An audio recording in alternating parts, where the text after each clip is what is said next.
Hello friends, welcome to the Sapna's Homeschooling YouTube channel, and today we are going to learn about 1.4 Miss Slippery.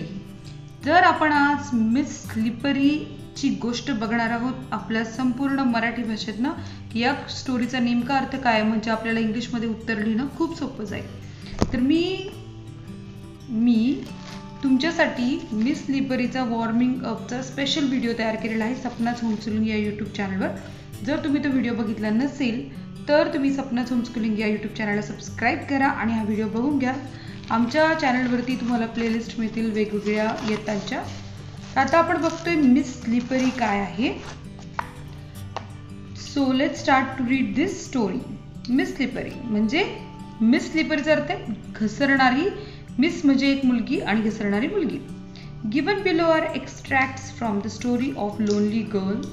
ही जी सगळी story आहे ती काढलेली आहे lonely girl या पुस्तकातनं, या स्टोरीमधनं. Who is teased by classmates in school. जिला मुलं त्रास देतात शाळेतली because she is upset and unnerved due to certain problems. Unnerved आणि अपसेट याचा अर्थ आहे की तिचं लक्ष नसतं आणि ती प्रचंड उदास अशी असते. Certain problems at home. तिच्या घरी काही प्रॉब्लेम्स आहेत त्यामुळे तिचं लक्ष नसतं. ती एकदम तिच्या जगात असणारी आणि प्रचंड अशी शांत बुजलेली अशी आहे. She is unable to do any task well. आणि तिला कोणताच टास्क करता येत नाही.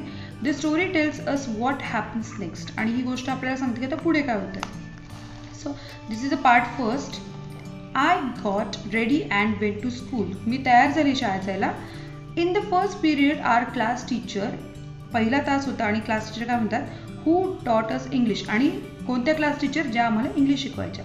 Told us to take out our composition notebooks. आणि त्यांनी सांगितलं कंपोजिशन नोटबुक्स बाहेर काढा. कंपोजिशन नोटबुक माहिती तुम्हाला कशासाठी असतात की आपल्याला एसे रायटिंग वगैरे करायला. I took out the mathematics notebook by mistake. आणि मी काय केलं चुकून मॅथमॅटिक्सचीच नोटबुक काढली. I replaced it quickly but the teacher perhaps had kept her gaze fixed on me. मी ती वही काढलीच होती पण काय झालं माझ्या शिक्षकांनी गेजचा अर्थ काय स्टेअर म्हणजे एकटक बघणं. तर टीचर माझ्याकडे एकटक बघत अशा नजर त्यांनी खिळवून ठेवली होती. फिक्स केलं खिळवून ठेवली होती. She shouted come here with your book Sayali. याचा अर्थ या मुलीचं नाव सायली आहे आणि तिला म्हणतात तू इकडे ये. I obeyed her but her angry looks made my legs tremble. मी तिचं ऐकलं त्यांचं ऐकलं. ओबेड म्हणजे मी त्यांचं ऐकलं पण त्यांचा जो अँग्री लुक म्हणजे रागवलेला चेहरा होता किंवा जो नजर होती त्याने माझे पाय थरथरायला लागले. ट्रम्बल म्हणजे थरथरायला लागले. When I reached her chair. आणि मी जेव्हा त्यांच्या खुर्चीजवळ गेले the notebook fell on her feet. आणि नेमकी वही त्यांच्या पायावर पडली. Some girls laughed loudly. आणि काही मुली हसायला लागल्या मोठ्याने. The teacher thought that I had drop the notebook on purpose. आणि टीचरला वाटलं की मी मुद्दामून वही खाली पाडली आहे. She stared at me with and all during look. All during look म्हणजे अ फ्राइटनिंग लुक. असा घाबरून टाकणारा लुक होता ना. Go and stand near your seat. जा आणि तुझ्या जागेवर उभी राहा. शी येल्ड म्हणजे ओरडणं, जोरात ओरडल्या. I kept standing. मी तशीच उभी राहिले. Punished for the whole period. आणि अख्खा तास मला शिक्षा मिळाली. The next was history class and my favourite subject. आणि मला इतिहास खूप आवडतं बरं का. The teacher had took ask us to memorize the causes and effect of battle of Panipat. पानिपतची लढाई का झाली याची कारणं याच्याबद्दल टीचर प्रश्न विचारणार होता. याचे परिणाम काय होते. इफेक्ट्स म्हणजे परिणाम काय, कॉजेस म्हणजे कारण. I was well prepared. आणि मी पूर्ण तयारी केली होती. She began testing all of us. आणि त्यांनी सुरुवात केली होती कोणी काय अभ्यास केला वन बाय वन एक एक करून. When my turn came I went blank. आणि जेव्हा माझा टर्न आला मी इतकी छान तयारी केली होती. आय वेंट ब्लँक म्हणजे कुड नॉट रिमेंबर एनिथिंग. म्हणजे काहीच आठवत नाही. त्याला वेंट म्हणजे ब्लॅकआउट होणं म्हणजे डोळ्यासमोर अंधारी येणं. The teacher give me stern stair. Stern stair म्हणजे काय माहिती का, स्ट्रिक्ट असा लुक. स्टेअर म्हणजे पण पाहणंच पण कसा स्टर्न स्टेअर म्हणजे एकदम असा स्ट्रिक्ट लुक दिला. When I stood there stiff still with my head hanging down in a shame. म्हणजे मी कशी होते स्टिफ होते, कडक झालं होतं माझं शरीर एकदम आखडल्यासारखं. स्टील म्हणजे एकदम स्तब्ध. With my head hanging down in शेम. आणि माझं डोकं कसं होतं मान लाजेनं शर्मेनं खजील झाले होते. Mama and papa continued their never ending tips म्हणजे स्लाईट आर्ग्युमेंट. माझ्या आई वडिलांची सतत भांडणं होत होती. Papa used every opportunity to express his annoyance, म्हणजे त्यांचं फिलिंग बिंग अँग्री, म्हणजे काय सतत त्यांची चिडचिड व्यक्त करण्याची पप्पा एक पण संधी सोडत नव्हते. मम्मा ऑन हर पार्ट, आणि आई सुद्धा तसंच करायची, did not allow any such occasion to slip without turning into a vociferous. Vociferous म्हणजे noisy and forceful in expressing one's feeling. म्हणजे माझी आई आणि माझे वडील यांच्या सतत तक्रारी होत होते की वडील एक संधी सोडत नव्हते चिडचिड करण्याची आणि आई एक संधी सोडत नव्हती चिडचिड करण्याची किंवा राग व्यक्त करण्याची. The quarrel was between the two, आणि ही भांडणं दोघांमधली होती. But the punishment inevitably descended. Inevitably म्हणजे सर्टनली आणि डिसेंडेड म्हणजे कम ऑर गो डाऊन. म्हणजे जरी भांडणं दोघांची होती पण त्याचा सगळा परिणाम हिच्यावर होत होता, सायलीवरती. On a third one that is me at school, आणि मी होते शाळेतली Sayali. whenever I heard raised voices I felt as if mama and papa. याचा अर्थ आहे की जेव्हाही मी असं मोठा आवाज, आरडाओरडाचा आवाज ऐकायला लागते तेव्हा तिला काय होतं, आई आणि वडिलांची तिच्या आठवण जागी होते. ती वेअर कॉरलिंग, तिचं भांडण करतं तेव्हा त्यांचा असा आवाज चढतो. Sometimes even in the midst of silence, Mama's screams came piercing through my ears. Pierce म्हणजे कान कसं टोचतो आपण, असा आवाज चिरत जातो कानाला. त्याचे शांतता जरी असेल तर आईचा आवाज चिरत जातो through my ears. And whenever I heard Mama's high-pitched yells, my legs quivered. Quivered म्हणजे shook or trembled. बघा, ती जेव्हा आईचा आवाज ऐकते, एरवी येल्स म्हणजे जोरात ओरडणं, तेव्हा तिचे पाय असे थरथर लटलट कापायला लागतात. क्विवर्ड म्हणजे trembled. One day I was coming down the school stairs, somebody from top gave a frantic scream. आणि काय होतं, मी पायऱ्यांवरनं खाली येत होते आणि पटकन काय झालं, कुणी फ्रँटिक एक्स्ट्रीम फिअर, कुणीतरी घाबरलेला जोरात आवाज काढला. I fail and came trembling down about 7 step, आणि मी एकदम कोसळले आणि 7 पायऱ्या खाली आले. My elbows and knees were badly bruised. माझे एल्बो म्हणजे माझे कोपर, माझे गुडघे काय होतं, badly bruised म्हणजे एकदम त्याला मार लागले होते. My new frock was tore at seams, आणि काठाला माझा फ्रॉक काय झाला, फाटला होता. seams म्हणजे edge that are joint, जिथे आपलं शिलाई असते ना शिवलेली काठाला, तिथे फाटतो. When I reached home, mama shouted, आणि जेव्हा मी घरी आले तेव्हा आई ओरडली, I am sick of you. मी कंटाळली, मी वैतागली आहे तुला. When will you stop making me pay through my nose from such extravagant losses? म्हणजे मी extravagant म्हणजे very expensive. मी वैतागली आता की तू सतत खर्च करायला लावत असते, सतत असे महागड्या गोष्टींचं नुकसान करतो. Mother seized me by the arm, gave me a good jerk and seated me on the bed. माझी आई काय करते, मला चांगली ओरडते, मला धरते, आपटते बेडवरती. She fetched an antiseptic lotion and applied it to my elbow and knees. ती जाते आणि अँटीसेप्टिक घेऊन येते आणि माझ्या गुडघ्याला आणि कोपऱ्याला लावते. But did not hug me. पण मला जवळ नाही घेत. मला औषध लावते पण मला जवळ नाही घेत. Within me lingered the yearning that she would hold me and console me. Lingered म्हणजे remained behind and yearning म्हणजे longing for.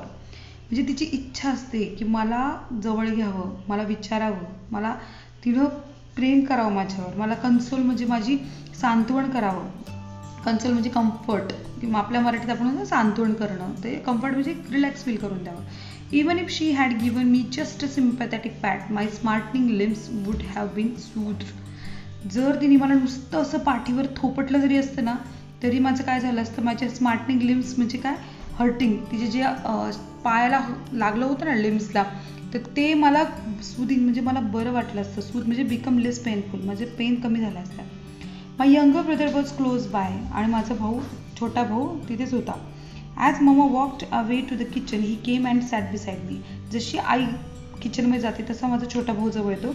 He placed his little hand on my arm and whispered. तो त्याचा छोटासा हात माझ्या हातावर ठेवतो. विस्पर्ड म्हणजे हळूच बोलणं. Are you in a great pain, तुला खूप त्रास होतोय का? I hugged him tight and started crying again. मी त्याला जवळ घट्ट पकडलं माझ्या आणि रडायला सुरुवात केली. I used to walk quite cautiously. मी कायमच खूप सावधानीनं चालायचा प्रयत्न करायचे. Yet I would often stumble. पण काय होतं, कितीही प्रयत्न केला तरी मी काय होते, धडपडते, कुठेतरी धडपडते, काहीतरी होतं. One day the class monitors announce. एक दिवशी क्लास मॉनिटर काय करते, अनाऊन्स करते, we shall call her slippery. आणि ती म्हणते आपण हिला स्लिपरीच म्हणूया. Other slips on wet ground, Sayali manages to slip even on dry land. म्हणजे इतर जण ओल्या जागेवर पडतात पण ही कोरड्या जागेत पण पडते. That provided the other girls of the class new scope for fun. आता मॉनिटरच म्हटल्यामुळे, स्लिपरी म्हटल्यामुळे बाकीच्यांना स्कोप मिळाला मजा करायला. They tease me with the new title every day. आणि प्रत्येक दिवशी ते मला काही ना काही चिडवायचे. So an verse was composed in my honour. आणि त्यांनी ओळ्या पण तयार केल्या, 4 ओळ्या पण तयार केल्या होत्या. Slippery slippery slipping without musk, as her the simplest question, no answer is your luck. Slippery slippery slipping without musk, as her the simplest question, no answer is your luck. याचा अर्थ स्लिपरी स्लिपरी म्हणजे घसरणारी घसरणारी, slipping without Musk. आता Musk म्हणजे काय? मक म्हणजे weight mud or dirt. म्हणजे कसं, मक म्हणजे जो वेट डर्ट असतो ना, चिखल, त्याच्यामध्ये कसं चिखल नसेल तरी पडणारी. आस्क हर सिम्पलेस्ट क्वेश्चन, तिला किती सोपा प्रश्न विचारा, no answer is your luck. म्हणजे तुम्हाला तुमच्या नशिबाला तिच्याकडनं उत्तर मिळणारच नाही. I lived in a perpetual fear of every one the girls. Perpetual म्हणजे कॉन्स्टंट. आणि मी त्याच भीतीमध्ये वावरायची. Every one girls, the teacher that young and the old. When I was in class I dare not to move out, and when I was outside I was afraid to reenter in the class.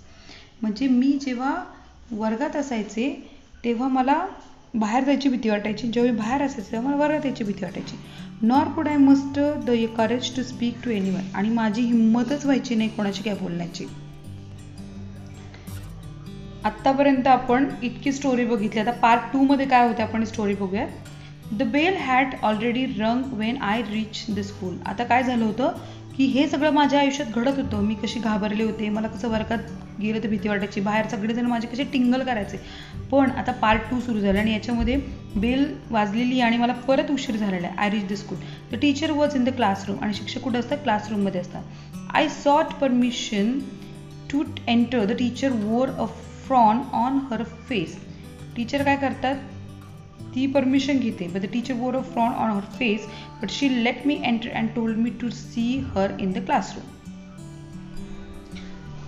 तिला उशीर होतो, teacher वैतागलेले आहेत, पण तरी teacher काय करतात? तिला वर्गात घेतात. तिला म्हणतात तू टीचर्स रूममध्ये यायचं. After the class her tone was not of annoyance or अँगर. पण सकाळी जसं त्या टीचरचा रागवलेला चेहरा होता तसा क्लासरूममध्ये नव्हता. Yet an unknown fear made me nervous. पण मनामध्ये इतकी धाकधूक होती की मला अशी भीती वाटत होती.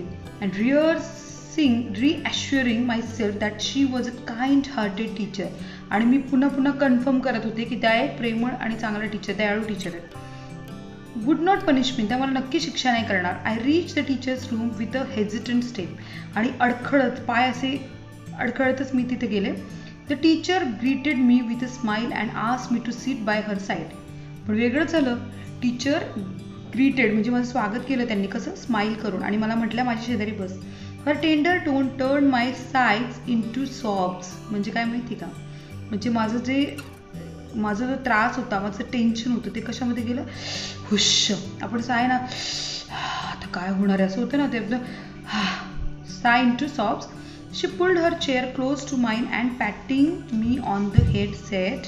ते टीचर जवळ येतात आणि मला पॅट करतात, म्हणजे प्रेमानं असं जोरात डोक्यावर हात फिरवतात आणि म्हणतात, what makes you cry my child. काय होतं तुला? तू का रडू येतं तुला?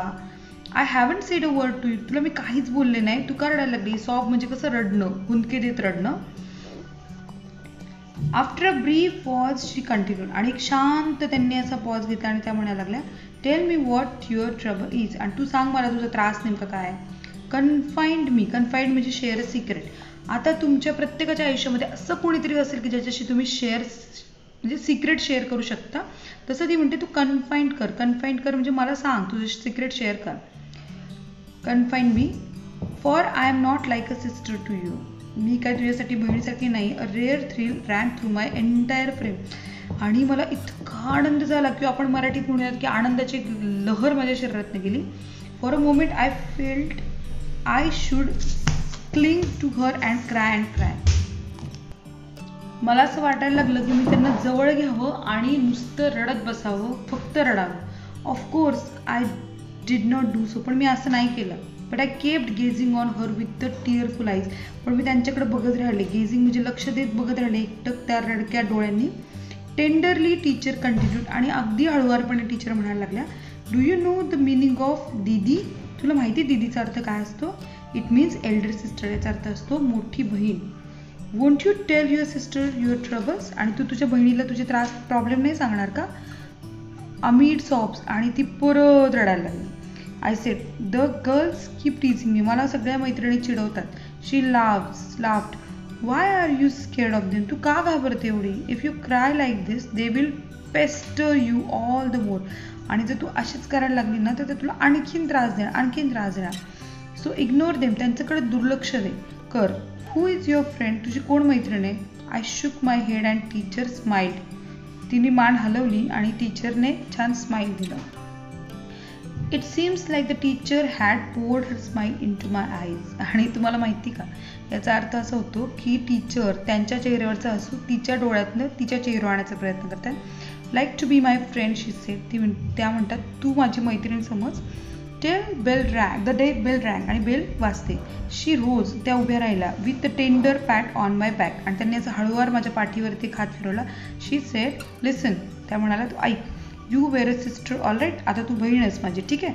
नाव you are a friend too. आणि तू आता मैत्रीण पण आहेस. But I like my friends to be brave. पण मला माझी मैत्रीण शूर आवडते.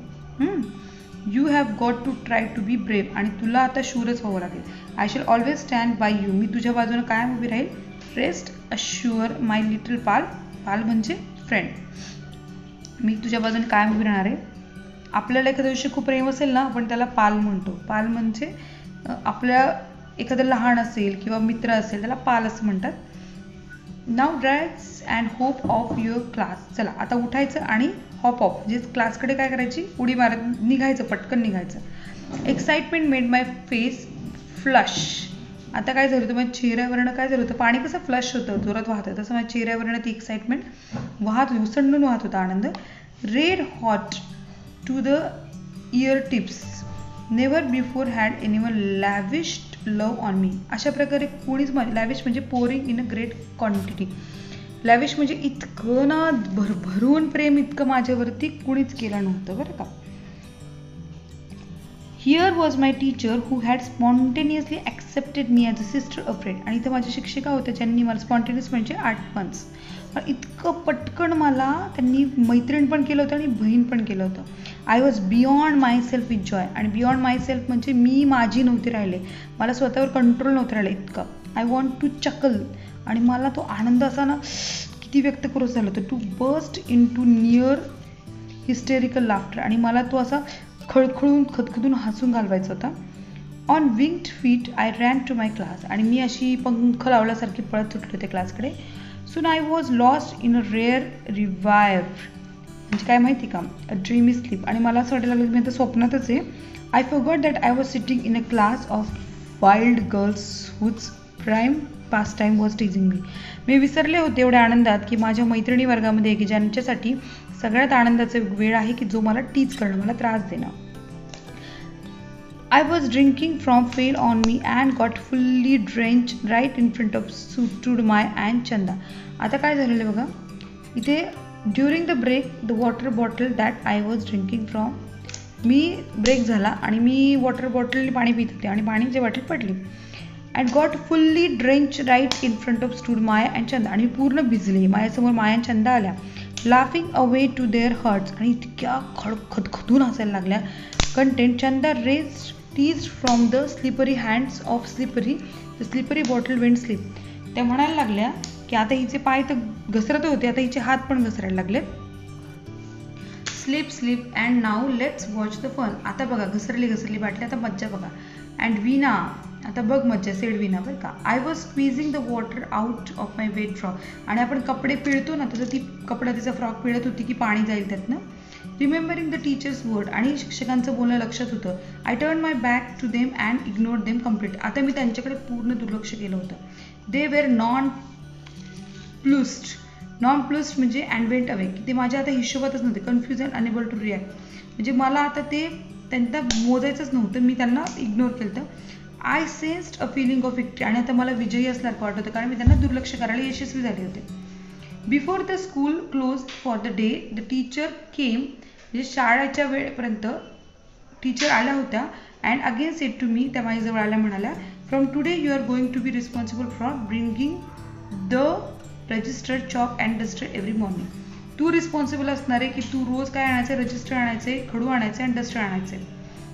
कम take the key and carry this notebooks to the teachers room.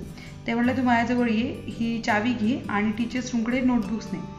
Count them and keep them in my drawer. आणि हे सगळे मोजायचे आणि ड्रॉवरमध्ये ठेवायचे. आज the peon to show you my drawer. आणि पिऊन तुला माझं ड्रॉवर दाखवतील.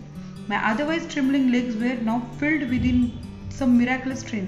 आता पूर्वी माझे पाय कसे असायचे, लटलट लटलट कापायचे, पण आता त्या पायांमध्ये ताकद आली होती. I rush enthusiastically and completed the assign job in a jiffy. मी आत्तापर्यंत जसा मला जॉब मिळाला, हा असाइन केलेला म्हणजे त्यांनी असाइन केला म्हणजे अलॉट केलेला हा जॉब होता, मी तो पटकन करून मोकळे झाले. When I placed the key on teachers table she looked at me and smiled back. त्यांनी माझ्याकडे पाहिलं आणि त्यांनी एक छान स्माइल दिला आणि मी पण त्यांच्याकडे स्माइल दिलं. I was thrilled from top to toe. आणि मी माझ्या पायापासून ते नखापर्यंत कसे झाले होते, इतकी खुश झाले होते. I felt my little heart inflate with a pride. Inflate म्हणजे फिल अप अँड एनलार्ज, म्हणजे इतकं माझं हृदय असं आनंदाने भरून गेलं होतं. I found no awkwardness in moving about in my still wet frock. आता मला कसलाही ऑकवर्डनेस नव्हता की माझ्या ओल्या फ्रॉकमध्ये वावरण्याचा. Nor was there any trace of fear. आणि आता माझ्या मनात कुठली भीती पण नव्हती राहिली. While returning home. आता घरी येताना मी घाबरले नव्हती की आई काय म्हणेल, काय होईल, काय नाही, मला कसली भीती नव्हती. इतकी छान स्टोरी आहे आणि ही story adapted from the story by Popati Hiranandani. तर ही खूप सुंदर अशी स्टोरी आपण ऐकली आहे. मला खात्री आहे की तुम्ही कधी कोणाला त्रास देणार नाही तुमच्या आयुष्यामध्ये, कारण तुम्ही जेव्हाही त्रास द्याल तेव्हा तुम्हाला सायली समोर दिसेल की कुणीही जर घाबरलेलं असेल, कुणी भीत असेल किंवा कोणाकडनं चुका होत असतील, कुणी पडत असेल तर नक्की त्याच्या घरी पण काही प्रॉब्लेम असू शकतात, याचाही आपण विचार केला पाहिजे. तर मित्रमैत्रिणींनो, आपण खूप अशी छान स्टोरी इथे सायलीची वाचली आहे. पार्ट 1 पार्ट 2 दोन्ही मी ट्रान्सलेट करून सांगितले आहे. आता आपण काय करूयात, वर्कशॉप सोडूयात. मग वर्कशॉपचा मी वेगळा व्हिडिओ केलेला आहे, कारण आता बराच वेळ झाला आपला व्हिडिओ होऊन. तर मी सपना पुण्यावरनं तुम्हाला व्हिडिओ सांगते आहे. तुम्ही पण ऐकणारे कोणत्या कोणत्या भागातनं ऐकताय मला नक्की सांगा, मला ऐकायला आवडेल. आणि सपनाज होमस्कूलिंग चॅनलला तुम्ही नक्की सबस्क्राईब करा. चला भेटूया पुढच्या व्हिडिओमध्ये. तोपर्यंत ऑल द बेस्ट.